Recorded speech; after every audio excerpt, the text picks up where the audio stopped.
Come, all you moonshiners, if you want to share. Well, welcome back. Now, this is an update on our peach wash for our brandy. Uh, you can call it a mash, you can call it a wash. Those terms are really interchangeable, and I don't want to get wrapped around the axle on pure definitions here. But let's do an update. Hey, don't forget to subscribe, share us with your friends. Thanks. Of course, comment below because we do answer those. All right.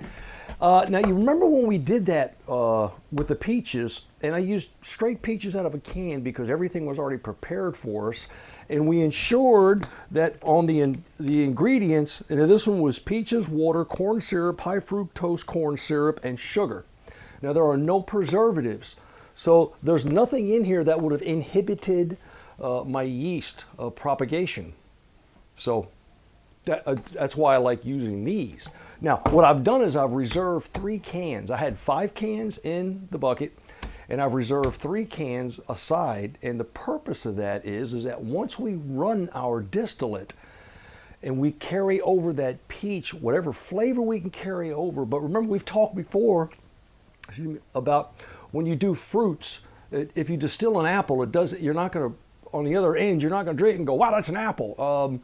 You may get a hint of that, but what's critical is that you've carried over all of that character of that flavor into that distillate. So therefore, if you add apple to it, it only accentuates it and makes it much, much better. If you were to take a sugar wash and run a neutral spirit and then add, as an example, apples to it, you'd notice that it would be a really good neutral spirit with some apple flavor added to it. So you want to be traditional, you want to be original, just go ahead and distill the fruits through and then enhance those fruits, because all flavoring in almost every case, except for some botanicals, happen after the distillation process, okay? So we're going to take the juice from these 3 cans to cut our final product. So we'll also be using the juice, and we'll also be using just regular spring water or distilled water to bring it down to 80 proof. And we'll be able to do that together. Now I wanted to show you what this peach concoction looks like at this point.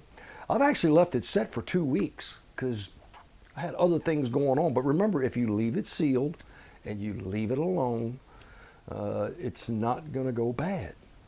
Let's check it out. Now we're out in the man cave, and I've made it a habit from experience, because I've had a few violent fermentations. I've had things go all over the place. I've made it a habit to use a bathtub. This is one that we don't use on a regular basis because it's way outside in the man cave. So I just put the fermenter right here in the bathtub.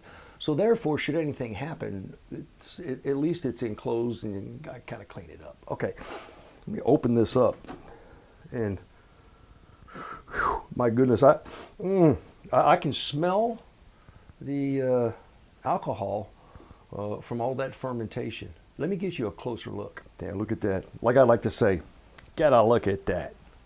And these are all the peaches that have floated, and you'll see that there is quite a bit.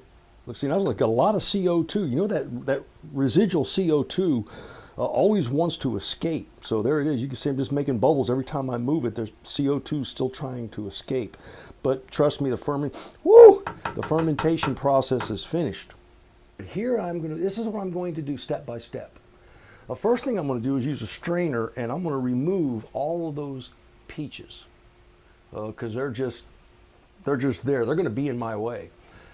I'm going to take a gravity reading. I'm going to introduce some more water so that I can bring the volume up to my 5 gallons that I'm looking for, because right now there should be almost 4 gallons there with the syrup and the water that's already in there.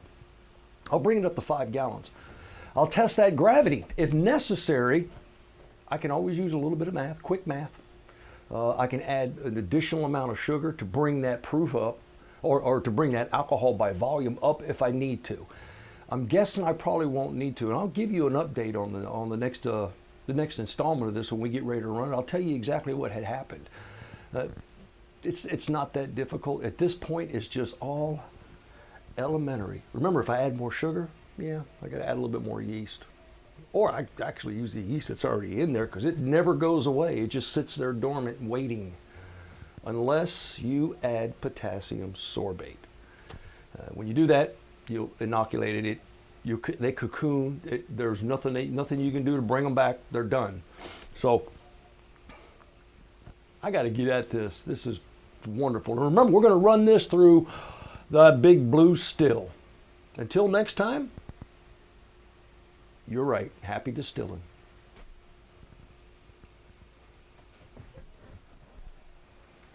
I'm just going to use a handheld strainer, and I'm going to dip out all those peaches. I got an additional bucket here. I'm just going to drop them in that bucket. So, bear with me.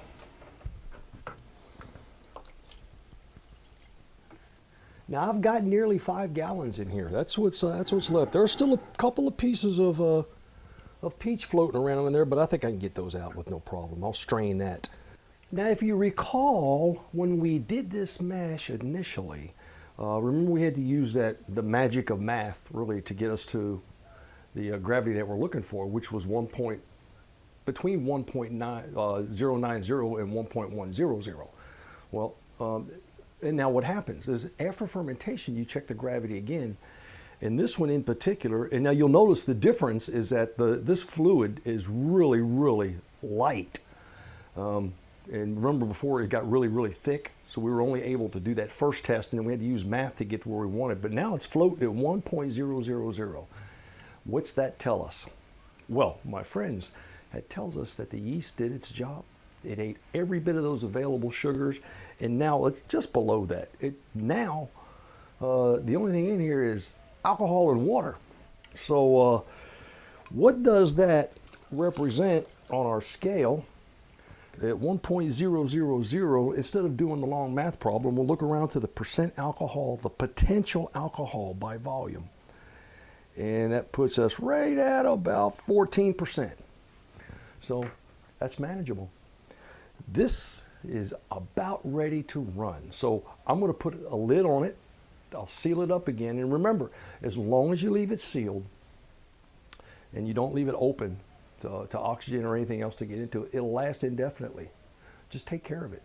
So let's get back to building that blue still, and then we'll use this, and that'll be our maiden run. Until next time, happy distilling.